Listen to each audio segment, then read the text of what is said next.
Was real estate a bust in the Sedona Verde Valley in January 2024? End of December, the Fed had their meeting. I think the market sentiment last year up through Christmas was there could be a big recession coming. The Fed may keep raising rates. It was doom and gloom, I think, all last year. That Fed meeting, end of December Fed meeting, where they actually said, the market's strong, the economy's good, job growth, inflation's coming down. We're not going to raise rates anymore, and we may lower rates. Just the Fed saying that had the banks drop their rates a full point in January. What did that do to the market? It picked up. It did. It kind of spiked up. So it's still a seller's market. It's not a buyer's market. Buyers keep wondering when it's going to crash and the time to buy is. But I kind of think how it's looking now is that, construction costs are up. The builders are busy. We're still seeing houses sell for full price and over asking. Over asking, which means we're typically, when it's over ask, is that there's multiple offers. It is multiple offers that would drive the price over ask. There's no question. So we're still seeing that. It's going on. And but I think that also depends on the house, because we're also seeing it's true. Price reductions, and we're still seeing some seller concessions to the buyers at closing, which means that people are buying down probably interest rates and doing some repairs and different things like that. And we're also seeing some price negotiations, and meaning that, people are negotiating price down from the list price. And so there's kind of a combination. It's like a divorce. You're going to walk away with some things that you're happy about, and you're going to walk away from some things that you're not so happy about. Yeah, I think you could buy. We talked about this earlier. I think you could buy. You can either buy in the next 6 months, and rates may not have bottomed out. The Fed may hold out and drop rates right before election, which is typical. That's probably what they're going to do, and get inflation under control a little bit more, and then lower rates and get things really cooking before the election. I'm hoping that's what's going to happen. But I was saying, if you wait till then for rates to come down, that's also going to drive the market up. That's going to drive buyers are going to start making offers. It's kind of a trade-off. Either doing it now and at the current rate, or waiting, for it to bottom out. It may not bottom out in 6 months. They may bring it down and keep it down. It could go down further. No one knows. Or they could bring it back up a little next year after the election. Who knows? But I do think it's a good buying window. The next 6 months is a really good time to buy. I really do. Just based on supply, demand, just everything really across the board. I agree with that. And if you're waiting for interest rates to come down, what you might miss out on is price, because we're still seeing some pricing, True. Housing prices increase month over month and year over year, especially in the Sedona area. If you look at, just the houses that sold in January in the 86336 part of Sedona, those were well over $1 million as the average price point. If you wanted to get something a little bit less, that would have been in the village of Oak Creek. Yeah, you always get a better buy in the village of Oak Creek. I mean, you get a bigger bang for the buck on land and homes. We've always said that. It's still Sedona, but it doesn't. We don't see the appreciation of like Uptown. I personally think Uptown is probably the fastest appreciating real estate in Sedona, and then maybe West Sedona after that, which is 86336. But the close proximity to all the views, the trails, all Whole Foods, the movie theaters, et cetera, et cetera. So people still seem to want to be relatively close. Yeah, the whole. It looks like we're going to have a soft landing now. It doesn't look like any big recession's coming. The economy looks strong. There was a New York Times article this morning. It's the 4th of February today. Big article talking about how market sentiments have changed and the economy looks good, and job growth and inflation and all the numbers are looking good. Although I think we should talk about some of the other areas in the Verde Valley, specifically like Cottonwood, Clarkdale, and Cornville, Page Springs area, because I think we both work with some clients that are seeing the price increases in the Sedona area, and they're feeling like they're priced out. Yep. And I think when we just looked in and kind of analyzed some of the information, one of the interesting things was Clarkdale. and Clarkdale has been steadily increasing Yeah. year over year over the last 3 years, whereas Cottonwood, Yeah. we've seen some major price declines. I think that's because there's a lot of new construction, new subdivisions in Clarkdale, which is appealing, brand new house. And that kind of part of town is great. It's near Old Town.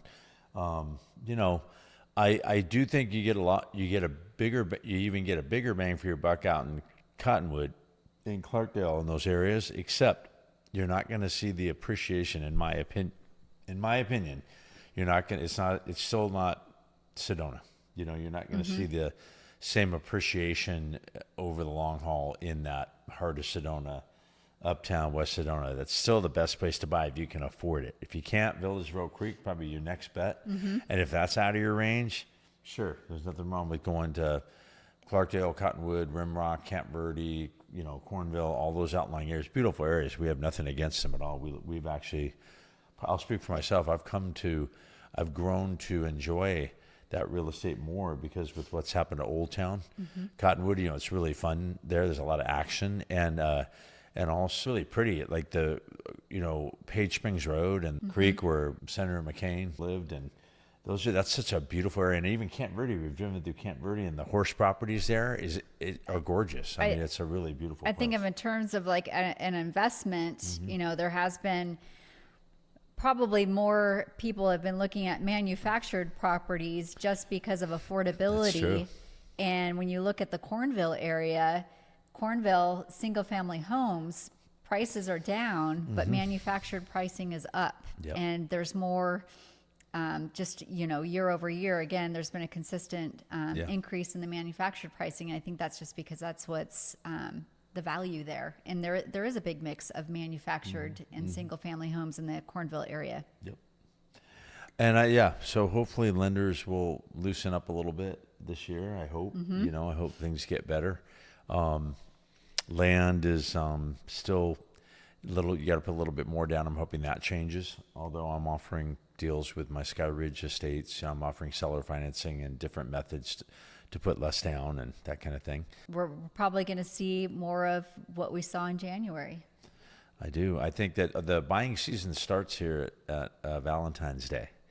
Every year. I mean, that's just a known fact. That's like the beginning of the buying season. Best time to put your house on the market, end of February. That lasts till about May or June. And that's like the hottest market right there. So it's going to be interesting. I think it's going to be, I'm hoping it'll be a little better market than last year. Last year was just kind of dismal in our opinion. It was, but I mean, you still saw the same spike between, March to May, the season.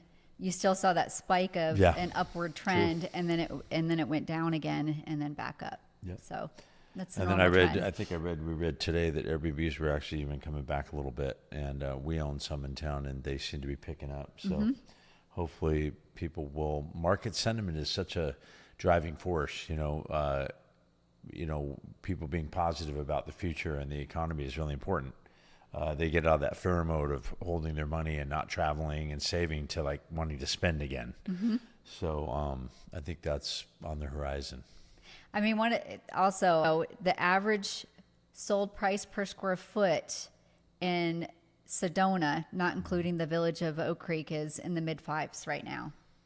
I thought it was higher. No, I thought it was 6. No, I thought it was mid-5s.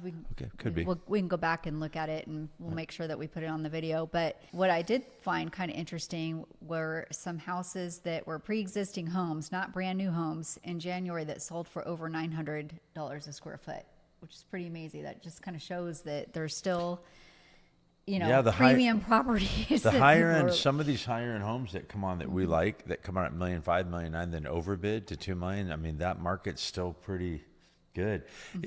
I'll tell you, if it's the right house, if it's kind of the right contemporary look with killer views and the right location, those houses are high in demand. Like uptown Sedona. Well, I think there was one out in Seven Canyons that sold for that. It was part of that little strip in Seven Canyons that's not part of the HOA. Outside of the subdivision, Canyon del Oro. Yeah, I think that's it. Yeah. And then there was another house out in the Chapel area, Little Horse Park area, that sold for $700 a square foot, which, you know, that's amazing to me. Yep. And we've seen some nice, like, half-acre lots sell between 475 and 600. A little 0.4 acre lot across from a trailhead, right across the street from a busy trailhead. I don't think ideal. It's over like 470 or something, and then 920 Palisades, which is uptown.